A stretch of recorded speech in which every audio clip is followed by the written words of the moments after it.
76 dosa-dosa besar yang disebutkan oleh Imam Adz-Dzahabi di dalam kitab tersebut. Di pertama mukadimah sudah, yang kedua yaitu tentang syirik, menyekutukan Allah. Kemudian yang ketiga pembunuhan.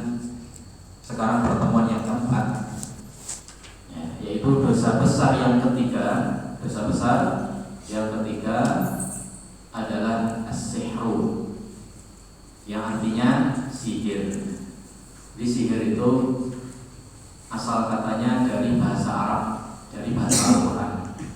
Karena Indonesia baru lahir kemarin sore, baru merdeka, baru buat bahasa. Mencari-cari, oh ya sihir gitu.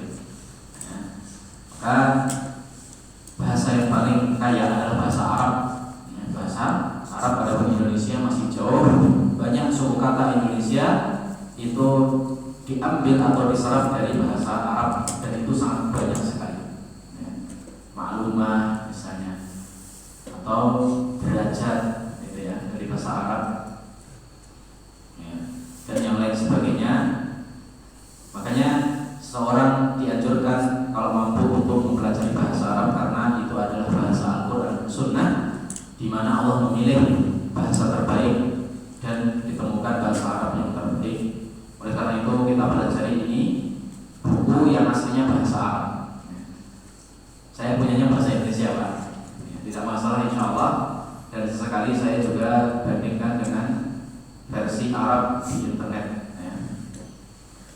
Imam Adz-Dzahabi menyebut yang ketiga urutannya sihir. Ini menunjukkan juga sihir ini sangat berbahaya sekali. Tidak kalah dengan dosa membunuh, bahkan bisa lebih parah. Sihir merupakan suatu kalimat di dalam Al-Quran dan Sunnah yang menggunakannya itu dilarang. Sihir dari sisi istilah. Jadi sihir ini ada dari sisi bahasa dan dari sisi istilah syar'i. Adapun dari sisi bahasa adalah ma khafiya sababuhu, sesuatu yang samar sebabnya, yang samar-samar. Biasanya yang samar-samar itu remang-remang, gelap-gelap gitu ya. Iya betul. Makanya disebut sahur, ya, waktu sahur, karena memang ya antara kegelapan malam dan akan munculnya pagi. Ya. Makanya ini agak samar-samar. Makanya disebut dari sisi bahasa, ya, dari sisi bahasa sihrun atau sahur, ya, sahar. Nah itu sama. Ya. Sihrun, sahrun, sahar atau sahur. Ya, makanya itu di situ remang-remang, nggak gelap banget seperti jam 12 malam, dan nggak pagi banget karena belum muncul matahari tapi hampir muncul fajar, sama-sama. Itu dari sisi bahasa. Nah, dari sisi bahasa itu ada beberapa ulama dan hadis, tapi yang tepat bukan hadis Rasulullah SAW. Katanya Rasulullah SAW pernah bersabda, ya, dan ada yang mensahihkan, inna minal bayani la sihra. Ada sebagian penjelasan itu seperti sihir. Nah, sihir di sini itu tidak dilarang. Tidak dilarang. Kenapa? Karena Nabi mengatakan dari sisi bahasa. Dari sisi bahasa. Kata beliau sallallahu alaihi wasallam, sebagian orang itu kalau menjelaskan itu seperti menyihir, ya. Nah, ini baru awal di sini.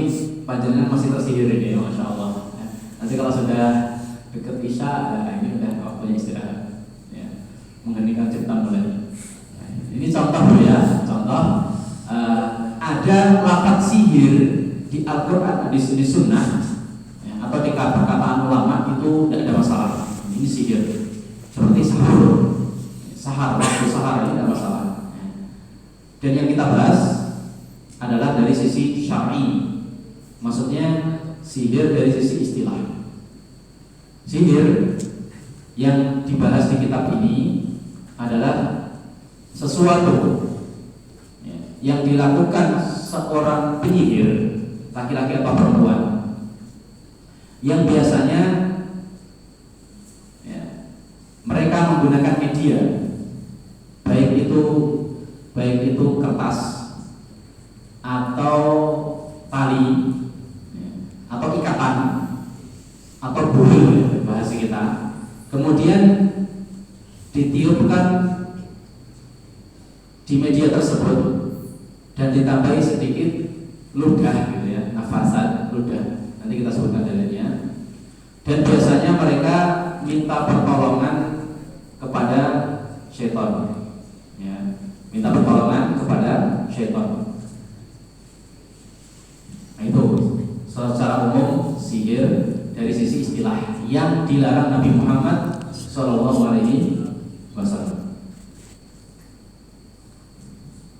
Dan sihir ini tujuannya ada dua. Yang pertama yang mayoritas, yaitu untuk mencelakakan orang lain. Baik membunuh. Jadi sihir ini bisa membunuh dengan izin Allah. Dan sihir ini yang paling banyak adalah melukai atau membuat orang sakit mah atau sakit kanker.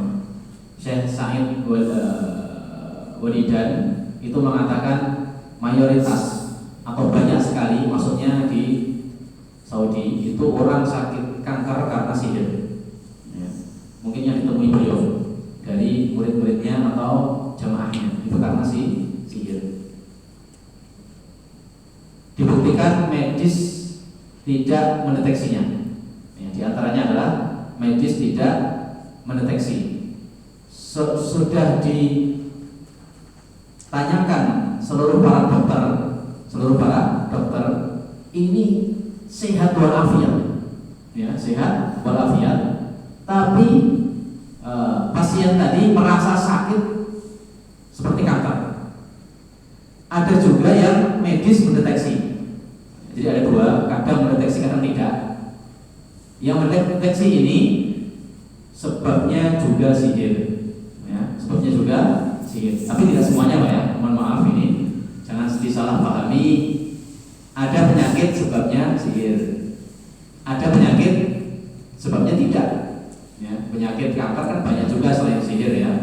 Seperti orang mati itu bisa karena sihir, ada orang mati karena memang ajalnya habis gitu ya, atau karena penyakit biasa ya, penyakit yang bukan dari sihir. Jadi ini sesuatu yang samar-samar ya. Dari sisi bahasa, dari istilah, ini yang ditahdir oleh Rasulullah SAW. Nah, ini secara istilah itu yang pertama mayoritas digunakan adalah untuk membahayakan orang lain. Maka ini dosa besar ya, dosa sangat besar sekali. Yang kedua ada jenis sihir.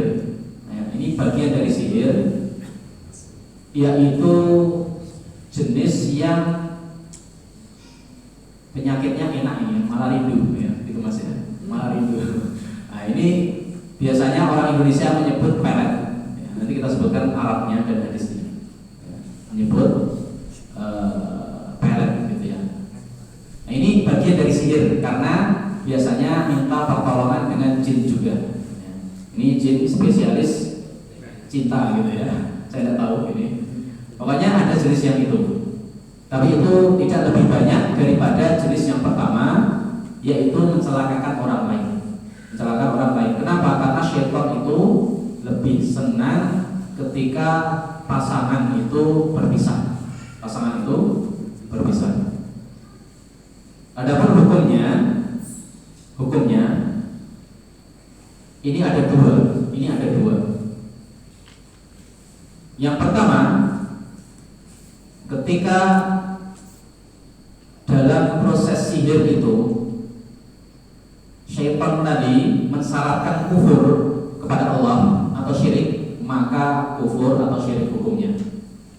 Atau tulisan-tulisan yang ditulis di kertas ya, jimat atau raja-raja itu mengandung persekutuan kepada Allah, persekutuan kepada Allah dan syirik dan kufur, maka ini sepakat kufur. Ini sepakat kufur. Ya. Yang jadi perbedaan pendapat adalah yang kedua, yang tidak mengandung kufur dan tidak mengandung kesyirikan. Maka pendapat yang tepat adalah dosa besar saja, ya, tidak sampai kufur. Tapi hukuman di dunia, pendapat yang tepat tetap dibunuh, ya, tetap dibunuh. Dalilnya hadis Jundub bin Abdullah Al-Bajali radhiyallahu anhu pernah membawa pedang, kemudian ada penyihir di dekatnya, kemudian langsung dibunuh. Kemudian beliau mengatakan, haddus sahir darbatun bisayf. Hukuman penyihir adalah dipenggal lehernya. Baik dia itu sampai ke tahap kufur atau tidak. Ya. Kalau tidak sampai ke tahap kufur, maka tetap disolati, dimandikan, dikafani dan dikuburkan di penguburan kaum muslimin di belakang ini, Pak. Adapun yang pertama tadi, yang sampai ke tahap kufur, ya, kita bisa melihat buhul-buhulnya atau misalnya kesaksian orang lain, dia meninggalkan sholat. Nah, itu salah satu syaratnya. Jin itu, syaitan itu mensyaratkan akan membantu dengan syarat sekian-sekian, gitu ya. Di antaranya yang nampak di kita itu dia tidak mau sholat, ya. Ada yang syaitan itu mensyaratkan menginjak Al-Quran, menghina Allah dan Rasulnya. Makanya mereka mau membantu. Kenapa? Karena ternyata tidak ada makan siang gratis. Itu ada di istilah jin juga, ya.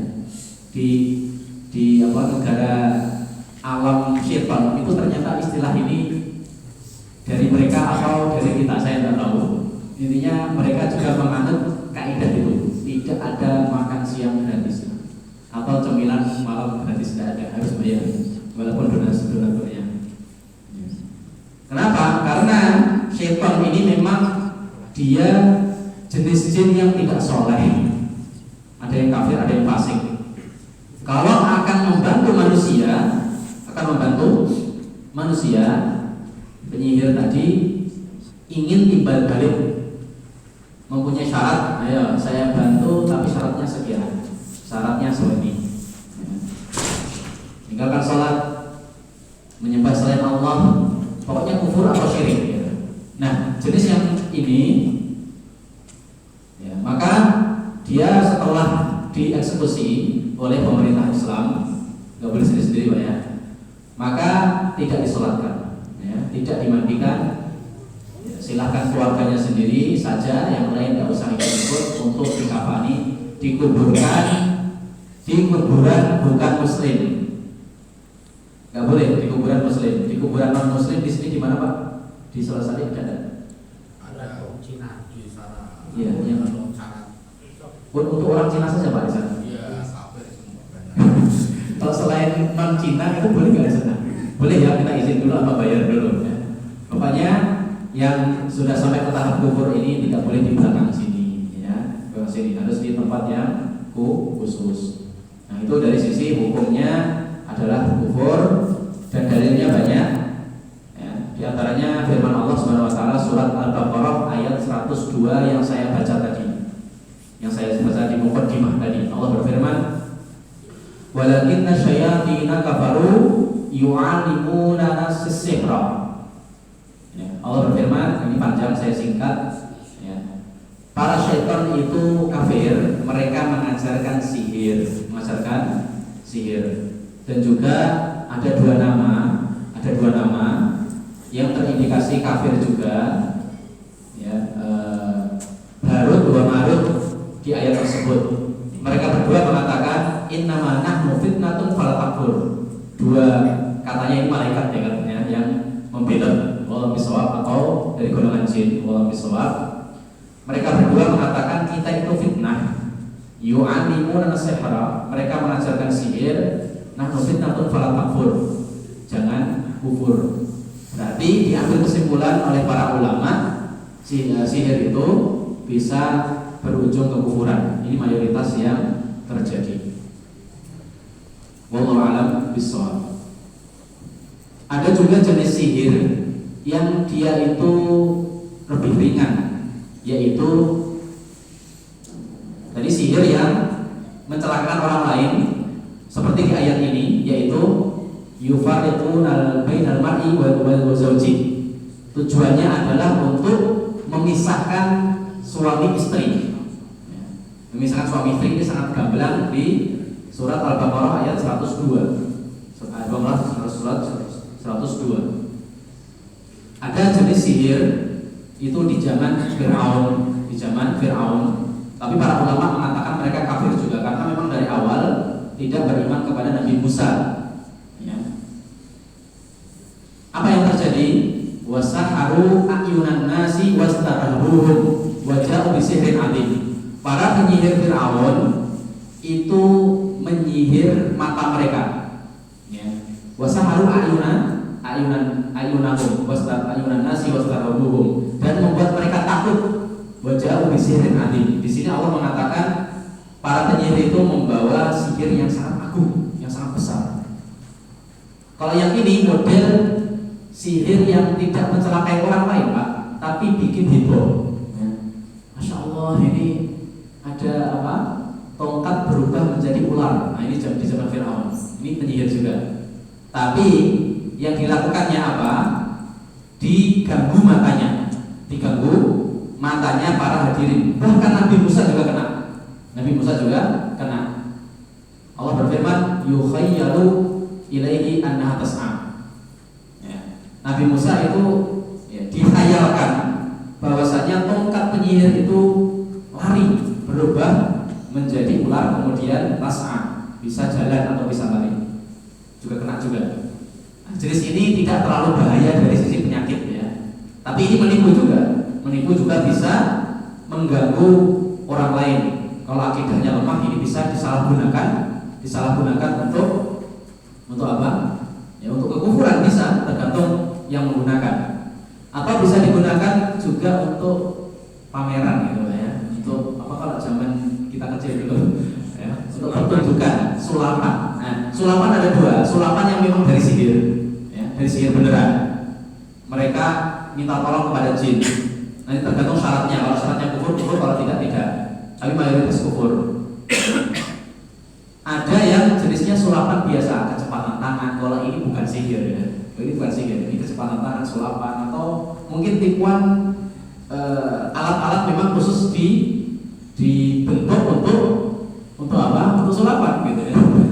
Kadang tiba-tiba saya dari bawah berubah menjadi berubah menjadi merpati putih. Nah, itu sudah disiapkan dari sebelumnya. Kalau seperti ini bukan sihir. Dari sisi syar'i, dari sisi bahasa betul, yaitu ma khafiya sababuhu, sesuatu yang samar-samar. Dari sisi bahasa ini tidak apa-apa ya, tidak ada masalah kalau tujuannya hanya sekedar senang-senang gitu. Tapi yang tidak boleh adalah seperti penyihir Fir'aun. Kalau zaman sekarang tampaknya ada gitu ya, Nah, karena ustadz saya yang bernama Syekh Ustadz Dr. Abdul Azam Sudarmaji itu pernah datang ke pertunjukan. Kemudian dia melakukan sesuatu yang luar biasa ya, entah itu membeleret-beleret atau memotong-motong tangan atau bagaimana. Kemudian ustadz tadi ketahuan oleh penyihirnya mau membaca sesuatu. Akhirnya nggak jadi dilakukan. Ketika mau membaca sesuatu, ustadz tadi insya Allah soleh, nasabulkan tadi. Akhirnya nggak jadi dilakukan karena takut sama bacaan ustadz tadi. Nanti kita sebutkan amalan-amalan khusus atau bacaan supaya terhindar atau obat dari penyakit sihir. Nah, itu ada beberapa jenis. Memang sihir ini sangat kompleks dan banyak sekali. Di antaranya adalah sesuatu yang tipuan mata saja, tipuan mata. Ini kelihatannya bergerak padahal tidak.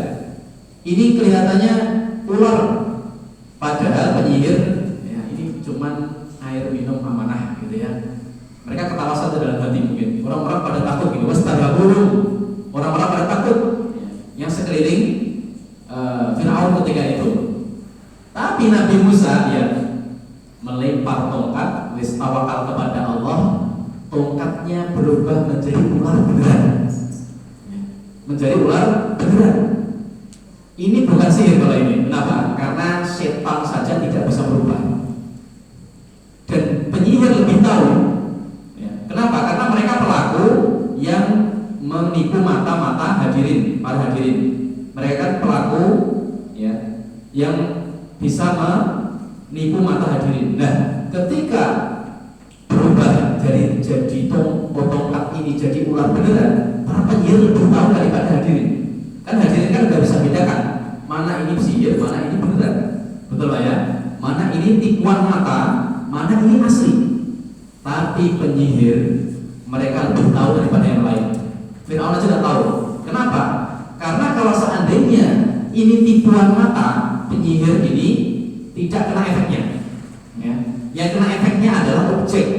Objek ini panjenengan ini ya. Kalau penyihir contohnya ya, contohnya yang duduk di sini, bukan di sini ya, di sini, itu tidak kena efek sihir yang jenis penipuan mata tadi. Ya. Dan karena mereka tahu, karena mereka pelaku, wah ini bukan sihir ini. Ini banyak hikmahnya di sini ya. Ini asli tongkat ya, atau kayu berubah jadi ular yang besar. Maka mereka tidak banyak pikir, langsung sujud. Amanna bi rabbil alamin, Rabbi Musa wa Harun. Saya beriman kepada Rabbul Alamin, Rabbnya Nabi Musa dan Harun alaihi wassalam. Mereka tidak banyak pikir, Pak. Kenapa? Karena melihat dengan kepala mata sendiri mukjizat yang sangat besar, mengalahkan tipuan yang selama ini mereka lakukan, sihir bohongan itu. Ya, luar biasa di sini. Bahkan ketika mau diancam oleh Firaun untuk dibunuh, bukan hanya pembunuhan biasa, tapi dicincang ini kaki dan tangannya, kemudian disalib, mereka tetap kokoh di atas agama. Padahal belum hafal Taurat Pak ya, bahkan belum membaca mungkin, belum pernah sholat juga mungkin, ya, belum pernah ngaji di sini apalagi ya. Penyihir Firaun ini yang jumlahnya banyak itu, ya. Dan Islamnya ini baru 1 menit, tapi langsung kokoh, diancam penguasa untuk dibunuh, mereka tetap mengatakan Fatima anta qadin innama taqdi hadhihi hayatid dunya. Silahkan ya. Hukumlah kami semampu Anda hanya bisa menghukum kami di dunia. Ya. Sedangkan kami setelah kematian ini bisa masuk surga dengan izin Allah Subhanahu wa taala. Ada riwayatnya apakah kemudian mereka ikut lari bersama Nabi Musa atau dibegal beneran, wallahu a'lam bishawab. Kami belum mendapati riwayat yang sahih dari Nabi Muhammad SAW. Tapi kita lihat keteguhan mereka ya. Kita ambil keteguhan mereka ketika yakin ini bukan sihir. Ini banyak sekali pelajaran, cuman di luar konteks. Konteks di sini adalah bahayanya sihir. Sihir bisa untuk menipu orang lain. Sihir bisa mencelakai orang lain, membuat penyakit yang ringan atau berat. Dan di antara yang berat bukan kanker, bukan usus buntu dan yang lain, ya, tapi memisahkan dua pasangan sejati. Yufarriquna bainal mar'i wa zawjihi. Al-Baqarah ayat 102. Ini salah satu tujuan sihir. Kenapa? Syaitan ini ada 2 tujuan besar. Mereka hidup di dunia ini. 1, memisahkan 2 pasangan soleh-solehah terutama. Yang kedua, menelanjangi manusia, ya, membuat manusia itu bisa telanjang. Ya. Ada yang pertama dulu. Ini dalilnya Al-Baqarah ayat 102 dan juga hadis Sahih Muslim Jabir bin Abdullah dari Rasulullah SAW. Iblis wa doa arsyahu alal ma wa ba'atha sarayahu. Iblis yang enggak akan mati sampai hari kiamat itu Pak. Iblis ini hanya 1 orang iblis ini. Bukan orang ya iblis setan ini. Itu menaruh singgasananya di atas air. Di mana ini saya nggak tahu, di segitiga bermuda atau yang lain nggak saya tahu. Pokoknya di atas air, di lautan atau di daratan, yang penting ada air. Kemudian mengirim tentaranya dari setan jin yang bisa mati. Kalau iblis nggak ada mati sampai hari kiamat. Kemudian akrabuhum, ya, asyaduhum syarran penjilatan. Yang paling buruk kejahatannya, maka menjadi orang lagi, maka akan menjadi jin atau syaitan yang paling dekat dengan iblis. Kemudian datang laporan, ya, laporan saya membuat fulan meninggalkan sholat atau membuat fulan ini maksiat ini. Yang satu mengatakan saya sudah bisa memisahkan dua sejoli. Kata iblis kepada yang pertama, ya, kamu tidak melakukan sesuatu, hanya kecil gitu maksudnya. Adapun yang kedua, ya, nikma anta, kamu sebaik-baik seton ini, sebaik-baik seton. Akhirnya didekatkan jadi menterinya gitu ya. Jadi orang lagi seton terdekatnya. Tujuan yang paling terdekat iblis adalah memisahkan dua sejoli ini. Kenapa? Karena ketika suami istri sudah pisah, gara-gara seton yang seringnya apa? Diminta oleh penyihir tadi, penyihir. Ya. Kalau pelet itu biasanya suami istri jadi suka. Kalau memisahkan ini namanya apa? Santet, Pak ya. Jadi ada sejenis santet gunanya untuk memisahkan antara suami dan istri. Ketika terjadi beneran dan suami istri tadi lemah, tidak membaca yang akan kita sebutkan, maka senang itu iblis dan dia tambah orang dekatnya, tambah pengawal atau jin yang mendekatnya. Jadi ini hati-hati. Kenapa? Karena ketika suami istri itu pisah, ya, kemudian anaknya yang masih kecil terlantar, rusaklah rumah tangga, rusaklah masyarakat. Itu diantaranya hati-hati untuk hal ini. Yang kedua, ini tujuan dari iblis dan juga syaitan adalah untuk menelanjangi manusia. Allah berfirman di surat Al-A'raf, ya, lembar kedua itu, fawaswasa lahuma syaitanu liyubdiya lahuma ma wuriya min sawatihima. Syaitan, kalau ini di zaman dulu ketika Nabi Adam di surga, menghembuskan ke hati Nabi Adam untuk mau memakan buah kekal gitu ya, kalau bahasa kita syajatul khuldi. Itu yang namanya siapa? Syajatul khuldi, yang namanya syaitan. Jadi syaitan ini ya, tipu muslihatnya sangat tinggi. Kalau kamu makan itu kamu akan kekal gitu ya. Kalau kamu nggak makan itu kamu akan dikeluarkan dari surga. Ini kan orang khawatir gitu kan ya. Khawatir. Jadi Nabi Adam merasa sempit itu, luasnya surga, banyaknya makanan gara-gara hembusan syaitan. Dan Hawa juga dihembusi. Dan ketika Hawa, ya, ibu kita ini kemudian merayu Nabi Adam, akhirnya sudah, namanya laki-laki Pak ya. Dirayu wanita saja kita sering kalah gitu. Apalagi juga digoda syaitan yang wajar manusia. Tapi beliau kemudian bertobat setelah diturunkan ke bumi ini dan dikabulkan tobatnya. Nah, efeknya apa ketika syaitan itu berhasil menipu Nabi Adam tadi? Akhirnya mereka berdua telanjang. Ya, itu tujuan dari iblis, syaitan adalah menelanjangi bapak ibu kita dan juga manusia sampai hari kiamat. Tujuannya apa? Ingin menelanjangi manusia. Maka ayo kita di sini mempererat ikatan rumah tangga untuk membuat marah syaitan. Yang kedua, ayo kita tutupi aurat anak-anak dan istri-istri kita. Ya, jangan sampai keluar rumah menjadi fitnah. Kenapa? Karena fitnah perempuan ini fitnah yang besar. Mungkin seorang laki-laki kuat kalau dibisiki syaitan, ya, kuat. Anda siapa ya? Gak cakep gitu kan ya. Tapi ketika perempuan, walaupun tidak ngomong Pak, dengan baju yang setengah jadi gitu, atau seperempat jadi itu, ya, seperti gembel. Tapi namanya laki-laki kadang rusak ini gara-gara wanita. Pertama kali fitnah siapa? Di Bani Israel gara-gara wanita ditelanjangi. Ketika melewati suatu daerah, kemudian ada Balaam, ketika itu kisahnya panjang. Gara-gara wanita, kemudian ada yang berzina, kemudian mati 70-an ribu pasukannya gara-gara ada satu yang berzina.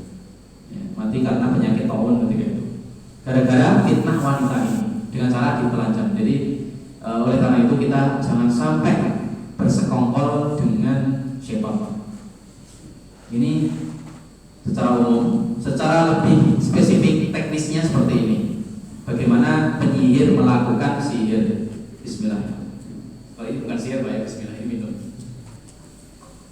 Panjenengan sering membaca ayat Al-Quran surat yang ke-113.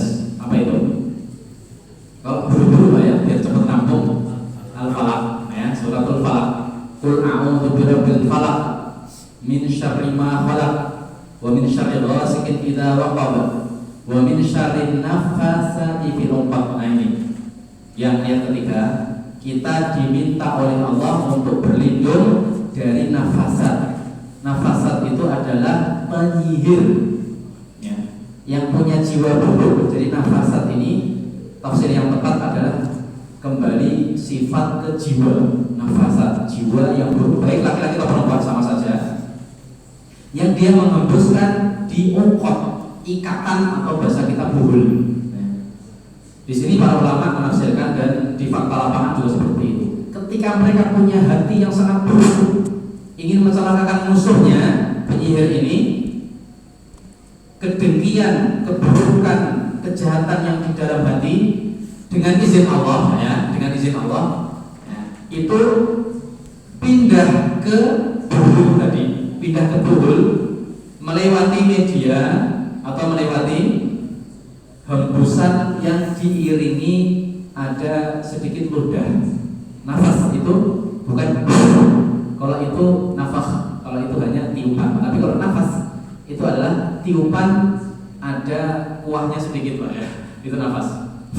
Ada itu. Nah, ketika kejahatan kedengkian dalam hati ini dikeluarkan, pindah monggo melewati mulutnya yang tidak bagus ini, kemudian pindah ke situ dengan izin Allah Subhanahu wa taala. Melalui media ini kemudian biasanya yang mau ditargetkan buhul ini dikirim ke sana ya, malam hari atau mungkin melewati apa saya tidak tahu ya.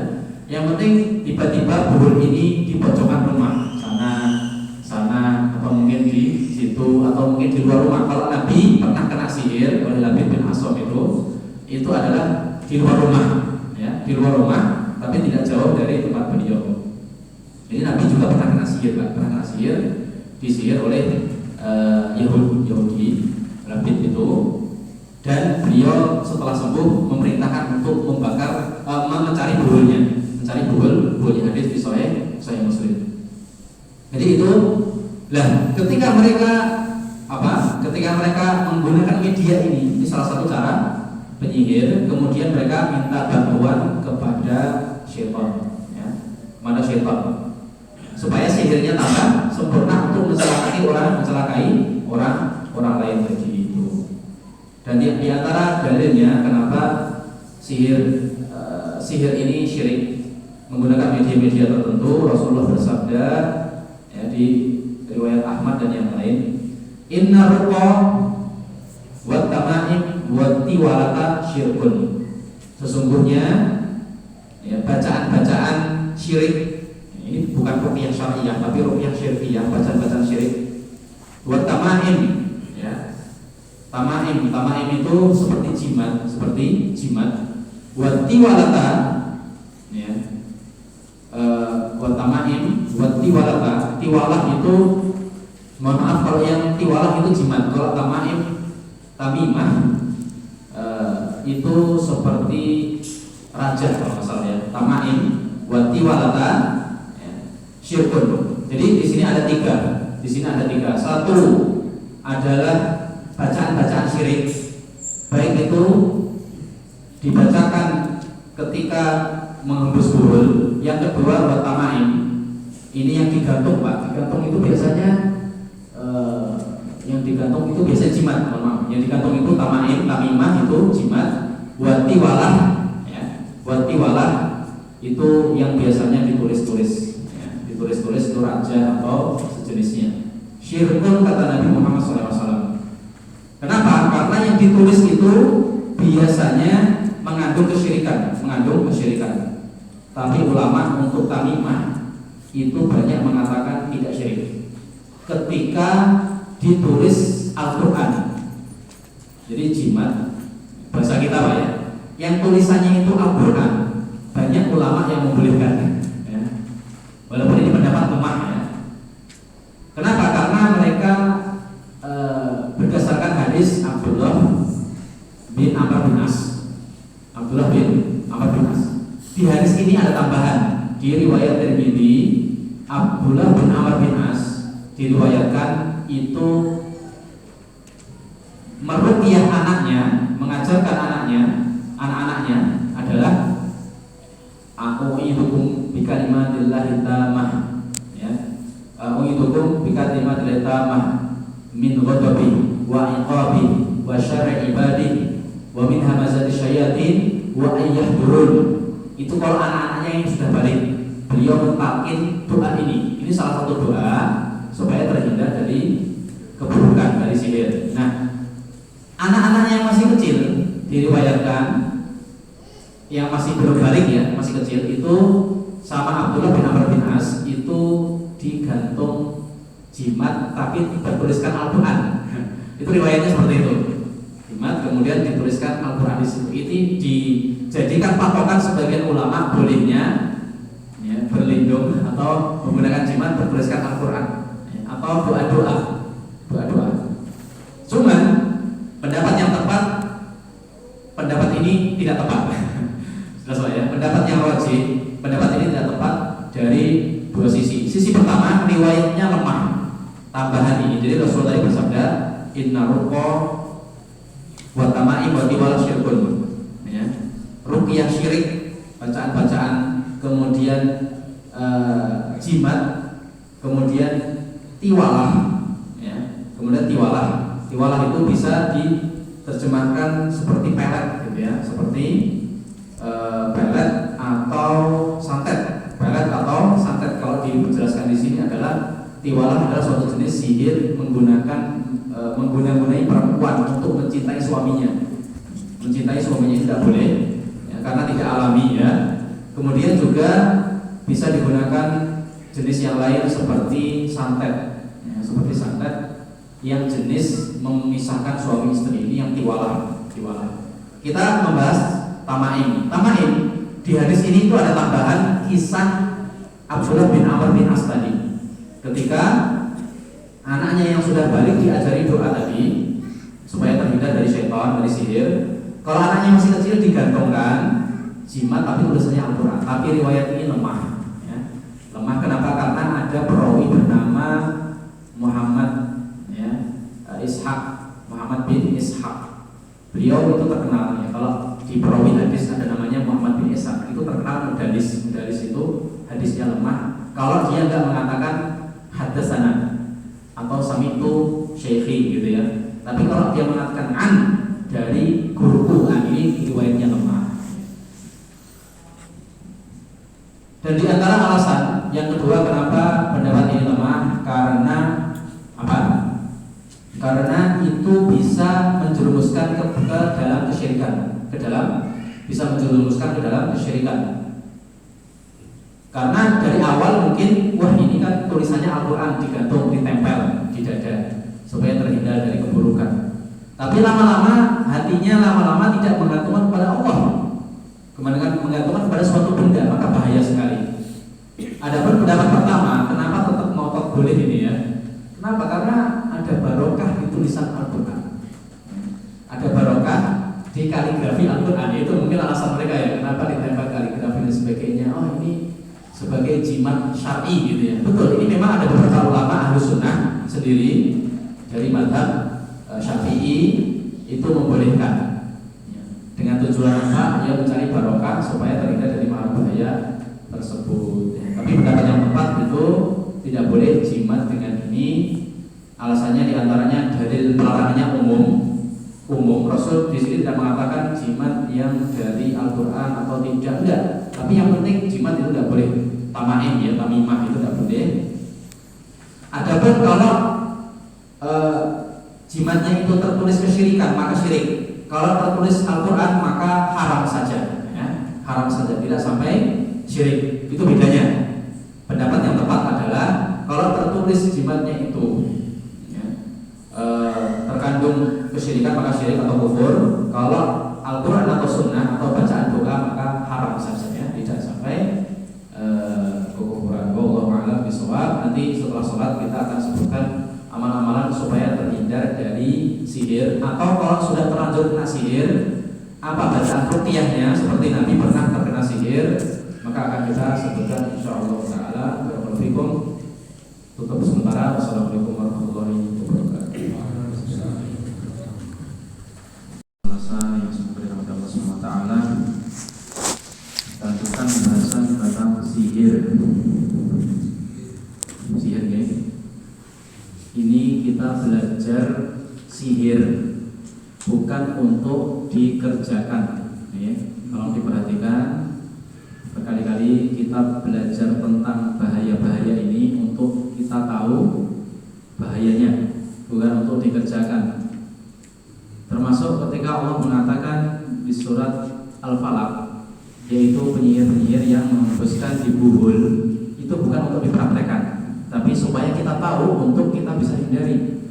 Contohnya, ada tangga kok ini mencurigakan ini, ada buhul-buhul, dia niup-niup kayak, ini untuk kita bisa hindari ya. Bisa jadi saudara kita, tetangga ada yang jahil, belum belajar, dikira itu baik. Tujuannya ini baik kok, kan? Supaya suami istri tambah cinta gitu ya.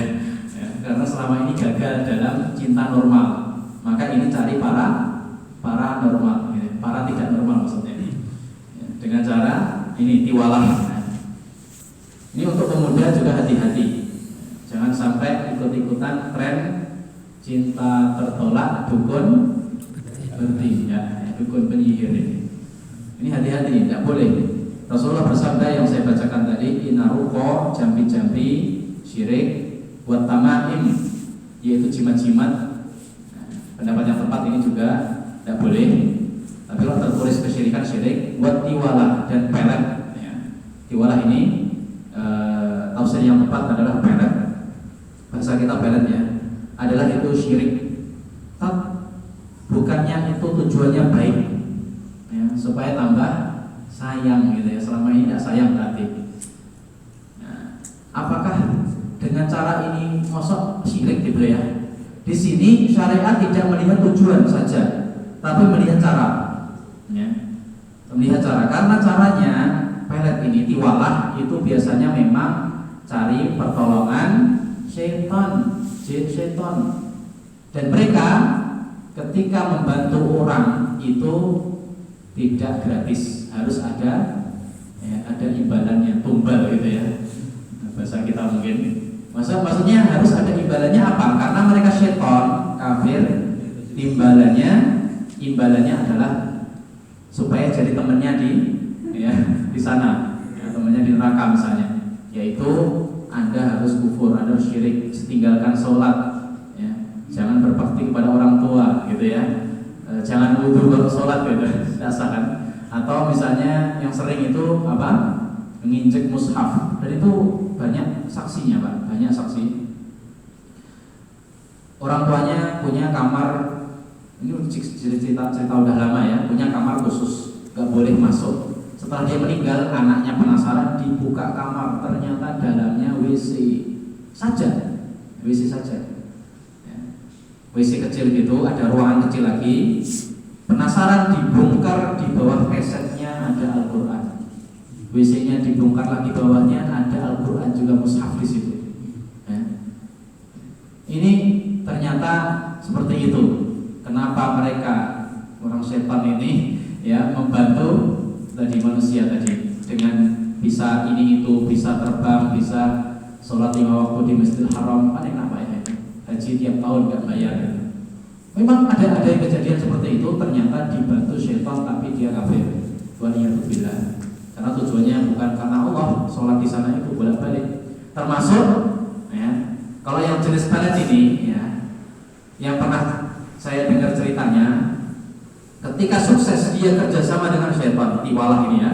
Kenapa syirik? Karena kerjasama dengan setan. Kemudian dia imbalannya harus menjadi kawannya, yaitu sama-sama syirik.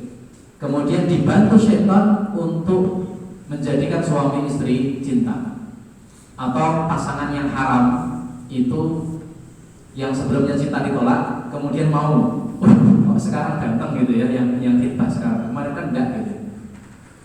Kata mereka itu perasaannya kok seneng aja gitu, melihat si doi ini kok seneng aja, padahal tidak ada sebab, Pak. Merasa kok ya mungkin wajahnya biasa saja speknya, tapi kok merasa seneng aja. Ini ada, tidak tahu teknisnya secara detail apa hatinya yang ditipu oleh syaitan, ya. Atau pikirannya, atau dipoles itu seperti sihir Fir'aun tadi, matanya kelihatan ini cakep, padahal ya agak cakep sedikit gitu ya. Ini kok cakep banget gitu. Nah, itu ada tipuan di situ. Walaupun tujuannya tambah sayang, tambah rangkep, ya, tambah akur, tambah punya anak, misalnya itu kan baik gitu. Tapi syariat tidak melihat tujuan saja, tapi melihat cara. Ketika caranya haram, maka jadi haram. Kalau caranya baik dan normal adalah baik. Maka ada istilah al-ghayah la tubarriru wasilah. Tujuan itu tidak boleh menghalalkan segala cara. Saya ingin membahagiakan saudari saya dengan cara berzina, nggak boleh kan ya? Saya ingin membahagiakan orang tua dengan cara saya mencuri uang dulu, curi uang. Membahagiakan orang tua kan wajib Pak ya. Ini saya kasih hadiah orang tua, uang 1 miliar.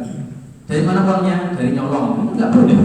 Jadi tujuan itu tidak selamanya baik kalau caranya tidak baik. Wallahu a'lam bishawab. Ini maksud kami menjelaskan masalah sihir ini dan beberapa detailnya bukan untuk diikuti supaya dihindari. Wallahu a'lam bishawab. Dan kalau kita perhatikan sebenarnya dosa sihir ini bisa lebih besar daripada dosa membunuh. Kenapa? Karena bisa keluar dari Islam. Kalau membunuh, selama dia meyakini bunuh ini haram, walaupun dia membunuh sekian ratus orang, dia tidak kafir. Walaupun di neraka itu lama sekali, ya, kholidan, itu lama, tapi tidak abadan, ya, yang Allah sebutkan di surat An-Nisa itu. Tapi kenapa di sini Imam Zahabi menyebutkan sihir di nomor 3? Pertama adalah syirik, kedua membunuh, ketiga sihir. Bisa jadi karena beliau mengikuti urutan hadis Rasulullah SAW. Di Sahih Muslim ditanya sahabat, ayyudzam bi'a'dham, dosa apa yang paling besar? Nabi mengatakan, anta ja'alillahi niddan wa huwa khalaqaka. Kamu menjadikan Allah itu tandingan padahal Allah menciptakanmu. Maksudnya syirik. Yang kedua apa? Antak tula waladaka makhafatan an yat'ama ma'aka. Engkau membunuh anakmu karena takut ikut makan dengan Anda, gitu ya. Jadi karena di sini Nabi menyebutkan itu yang kedua, bisa jadi ini sebabnya karena apa? Beliau pembunuhan menyebutkan yang kedua. Terlepas dari itu, urutan di sini bukan berarti urutan kedua, 3, 4 itu lebih ringan, tidak. Kenapa? Karena nanti yang keempat, meninggalkan sholat, itu ulama banyak yang mengatakan kufur, ya. Tapi ditaruh di nomor 4, bukan nomor 2 yang hanya membunuh saja. Jadi kita jangan tertipu dengan urutan ini, karena itu hanya urutan supaya rapi saja ya, supaya mudah diingat. Bukan berarti yang dosa 70 nomor 70 berarti ini nggak apa-apa dikerjakan gitu ya, karena ditaruh di akhir, tidak. Ya, semuanya ini besar semuanya. Adapun urutan yang tepat nanti sesuai dengan efeknya. Nah, membunuh orang lain ini efeknya besar. Tapi sihir lebih besar. Kenapa? Karena sihir ini bisa mencelakakan orang lain, bisa membunuh dan bisa kufur. Ada dua dosa di sini yang terkumpul pada dosa sihir, yaitu satu bisa kufur karena kerjasama dengan setan. Yang kedua mencelakakan orang lain. Kalau membunuh kan hanya satu, mencelakakan orang lain. Kalau sihir itu 2. Satu kerjasama dengan setan, bisa kufur. Yang kedua adalah mencelakakan orang lain, bisa membunuh. Di para ulama mengatakan sihir itu ada jenis yang bisa membunuh. Ya. Masyaallah muslimin, azza wa jalla. Tentunya seseorang berusaha untuk menghindari ini sebagai pelaku dan menghindari sebagai target. Hati-hati di sini, orang yang sukses ya itu banyak musuhnya kadang ya, banyak haternya.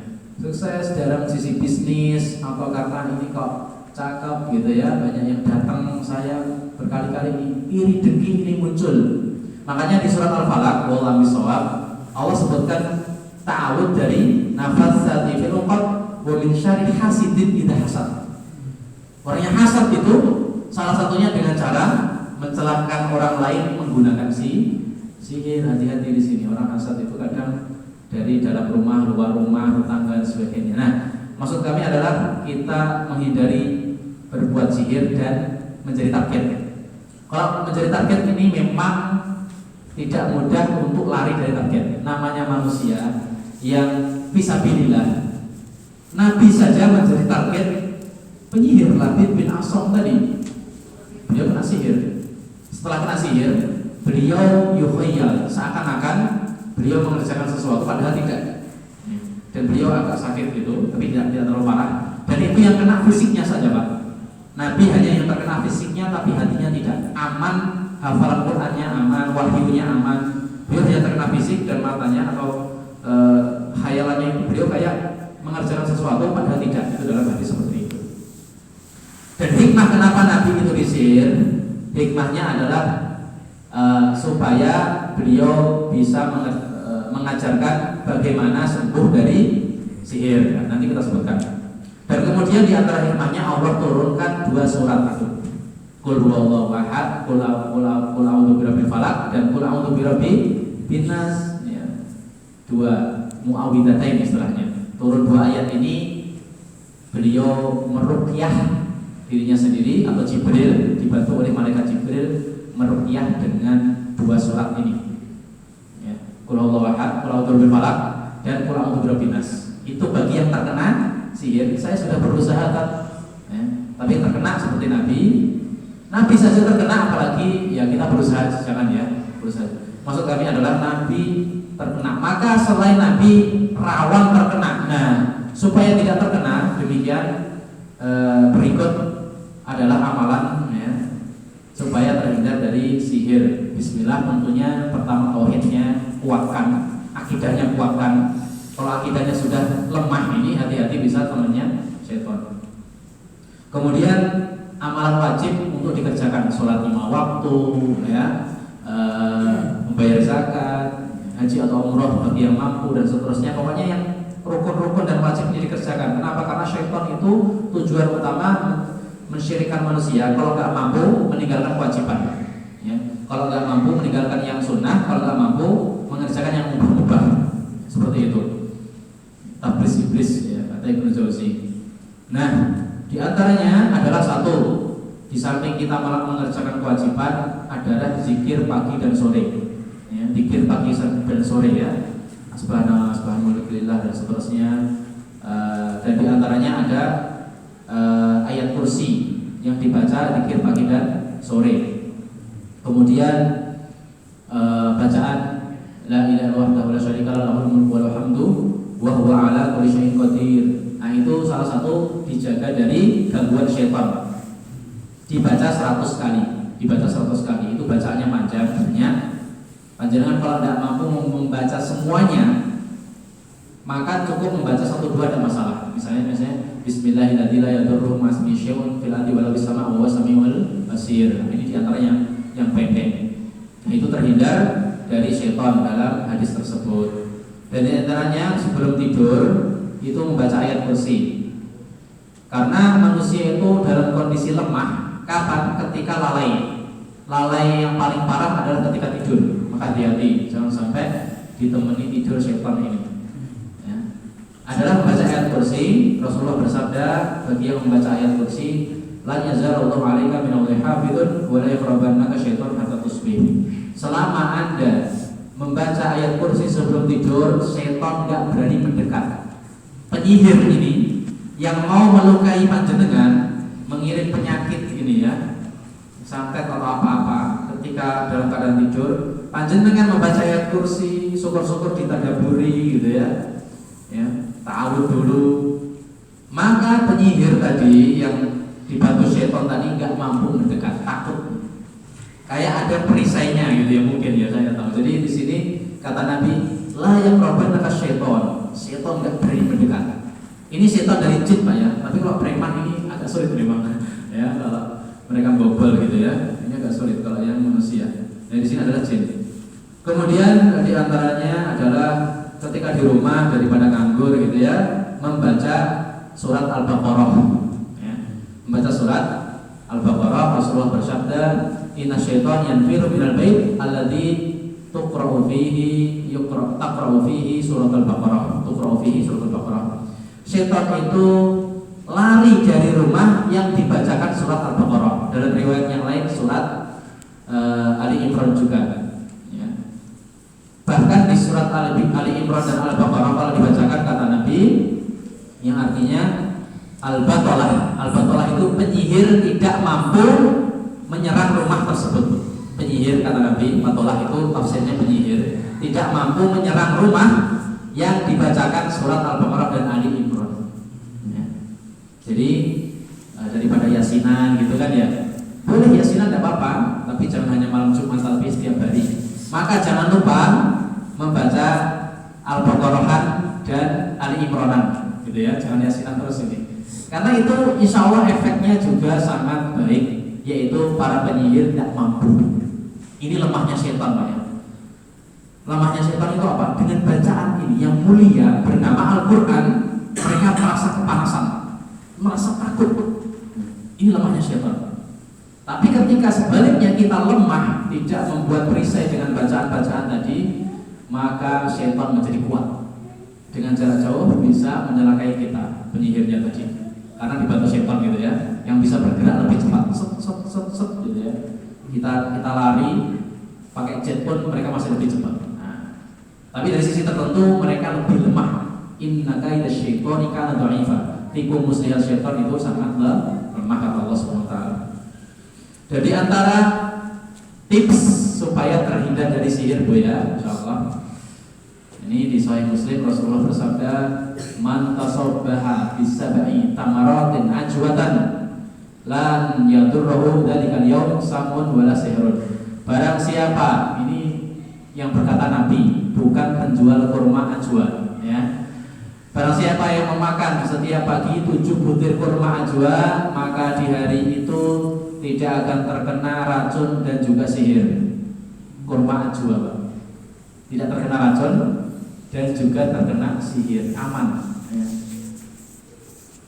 Gimana kita beli ajwa sebanyak-banyaknya, minimal setiap pagi 7 butir saja ya. Makanya itu mungkin ajwa jadi mahal Pak ya. Kenapa? Karena ada ini promosi dari Nabi. Dari Nabi betul, bukan dari saya. Cuma di sini ulama menafsirkan ya, menafsirkan. Maksudnya adalah ajwa Madinah.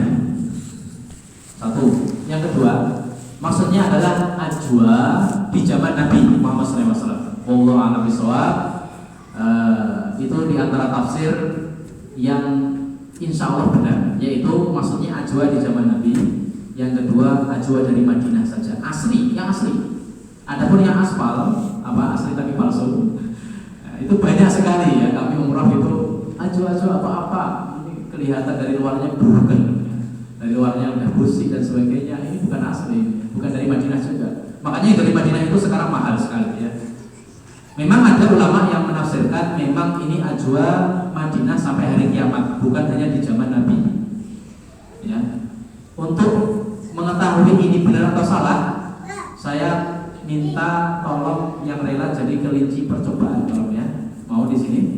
Nanti penelitian saya ini butuh dari Jamaah Al-Falah membeli ajwa Madinah asli, ya, 7 butir setiap hari. Kemudian kita kasih racun. Ini kan anti racun Pak katanya. Kita kasih racun. Kalau dia ada apa kuat, nah insya Allah berarti ini maksudnya ajwa sampai hari kiamat di Madinah. Atau misalnya kita silakan penyihir ini sebelum kita eksekusi, penyihirnya untuk menyihir dia mempan atau tidak.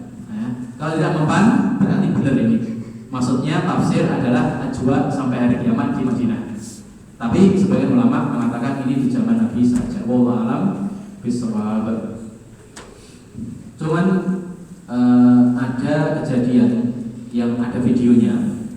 Cuman saya belum tahu kepastiannya apakah ini benar atau tidak. Ada perdebatan atau di luar negeri dengan orang non muslim, orang kafir. Ketika berdebat itu, seorang muslim ini ingin membuktikan hadis Nabi tadi.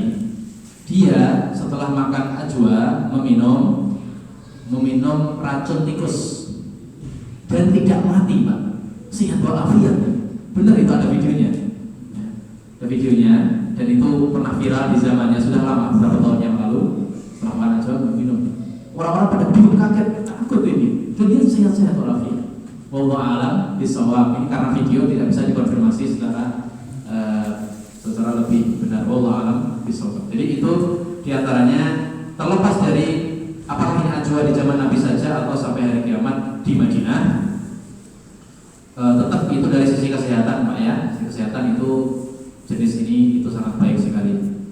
Wallahu a'lam bishawab. Kemudian diantara cara supaya terhindar dari sihir adalah membaca tadi Qul huwallahu ahad, Qul a'udzu birabbil falaq, dan Qul a'udzu birabbin nas. Ditambah surat Al-Ikhlas Qul huwallahu ahad lebih baik. Terutama ketika sebelum tidur, pagi, sore gitu ya. Itu insya Allah mudah ini. Itu juga penangkal, karena memang kontennya itu berbicara langsung tentang buhur, tentang sihir, Pak ya. A'udzu birabbil falaq, Rabb subuh, min syarri ma khalaq, berlindung dari seluruh kejahatan yang diciptakan. Wa min syarri ghasiqin idza waqab. Apa artinya?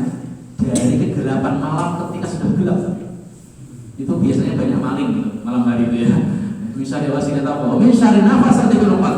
Saya berlindung dari sihir, dari penyihir ini. Wa min syarri hasidin idza hasad. Dari orang yang hasad, misalnya mungkin ada tetangga gitu ya yang hasad iri dengki. Nah, dari kontennya sudah kelihatan ini berlindung pada Allah. Jadi intinya doa, Pak. Intinya doa, boleh dengan ayat ini atau dengan doa-doa bahasa Indonesia juga tidak masalah. Itu diantara. Kemudian diantaranya ruqyah, terutama ketika sudah kena, adalah ayat tadi dan juga lafaz yang asing ini diantara kita.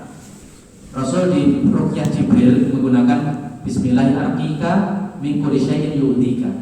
Bismillahirrahmanirrahim min kulli syai'in yu'dika. Ya.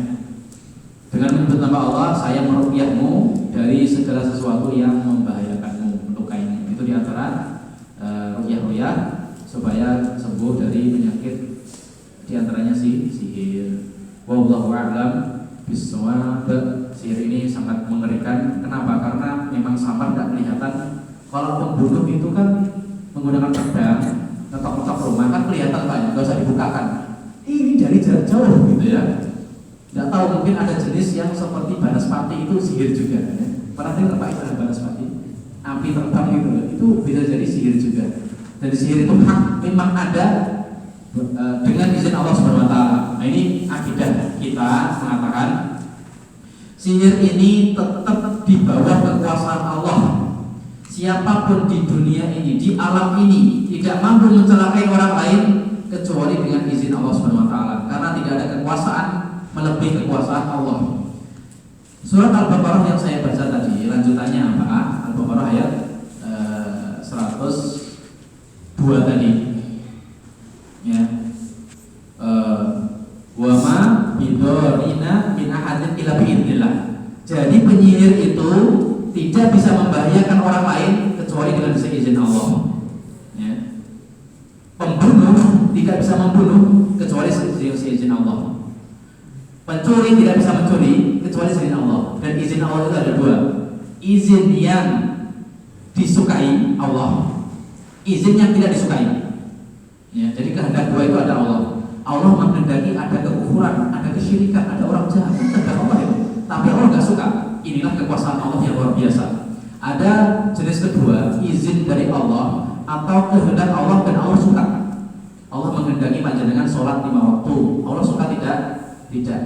Allah menghendaki membiarkan orang kafir. Suka apa tidak? Tidak. Tapi salahnya siapa? Salah orang kafir sendiri. Kenapa? Karena ketika Allah menciptakan mereka, Allah menciptakan keinginan di manusia. Wa ma tasyaun. Allah berfirman wa ma tasyaun. Jadi manusia itu punya kehendak, Nah, ketika Allah memberi kita kehendak, Allah ngasih jalan. Wa hadainahu najdain di surat Al-Balad. Allah menunjukkan dua jalan, yaitu jalan baik dan buruk. Ini loh, jalan baik itu jadi orang soleh, jalan buruk itu jadi penyihir, ya, jadi mbah sihir ini ya. Nah itu tidak boleh. Allah mewanti-wanti tidak boleh ke sini. Hikmahnya apa? Untuk kelihatan mana yang mukmin, mana yang non mukmin, mana yang kafir, mana yang soleh, mana yang tidak soleh. Allah menciptakan itu bukan berarti Allah suka, karena kekuasaan Allah itu sangat besar sekali. Jadi intinya sihir itu tidak akan ada efeknya kecuali izin Allah Subhanahu Wa Taala, walaupun Allah tidak suka. Ya. Dan ini penting sekali untuk kita jadikan akidah agar supaya kita tidak terlalu bergantung pada sihir tadi. Maksudnya, wah ini sihir melukaiku, efeknya luar biasa.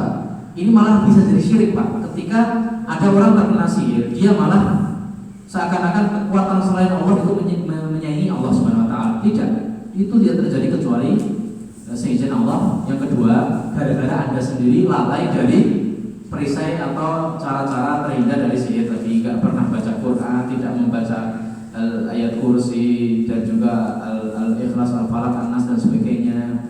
Ya, sebelum tidur juga tidak membaca apapun, ya, dan tidak ada usaha sama sekali diantaranya berbuat baik, melakukan kewajiban-kewajiban. Allah a'lam bishawab.